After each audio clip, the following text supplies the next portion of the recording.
it's Jess from Meyer Hatchery, and today I want to talk a little bit about a few tips that I've learned over the years to protect my flock from predators during the winter time.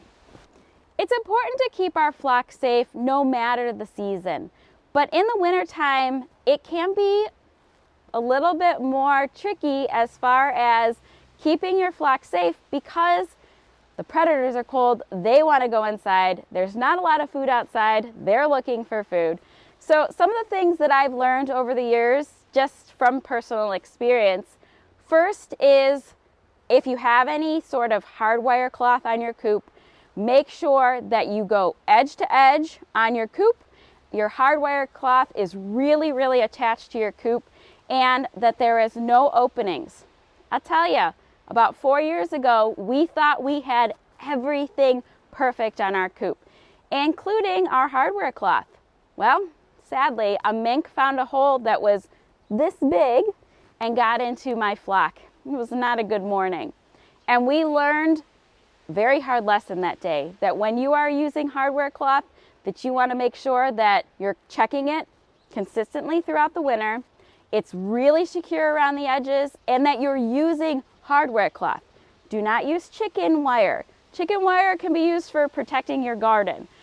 It's not going to protect your flock. It can be pulled down easily, it can be opened up easily, so make sure that you're using good quality hardware cloth and that it's really secured to your coop. Another thing that we've learned over the years is to make sure that the locks are really good on our coops. In the past, we've had raccoons, we've also had coyotes try to get into our coop, and they just know to go right where that lock is. So make sure on your coop that you have a good lock that cannot be easily opened by a predator. Another tip that we learned is to really follow tracking around your coop. Now, I've got a good amount of snow, so I can see what is around my coop just by looking in the snow. And today it's just bunnies, but if I see some big canine tracks, it could be coyotes. If I see small tracks that look like hands, it could be raccoons. So kind of brush up on your tracking skills. So I always suggest grabbing a track book, and I've left a link in the description below to one I really like.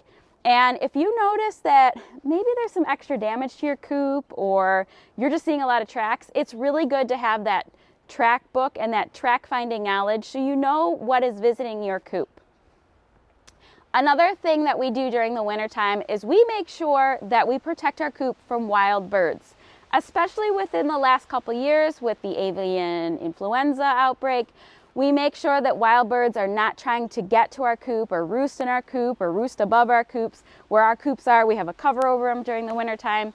So to kind of help with that, we're just mindful of the openings on where wild birds can come in.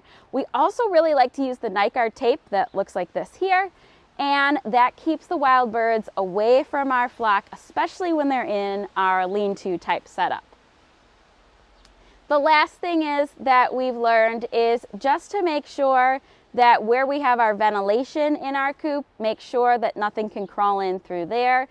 One year we had a possum find its way through the baffle in our coop.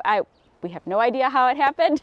So we've just learned to make sure that that is good and protected at the top. Oh, I do have one more thing I want to share. Make sure that you are cleaning up all the feed in your coop as well. So you don't want any leftover feed in the bottom of your coop. Although they may not be a predator, it's not good to have things like mice or even rats try to get into your coop. So you want to make sure you're cleaning up any extra feed at the end of the day. You want to make sure that your feeders are nice and contained and that no little predators can get into your coop.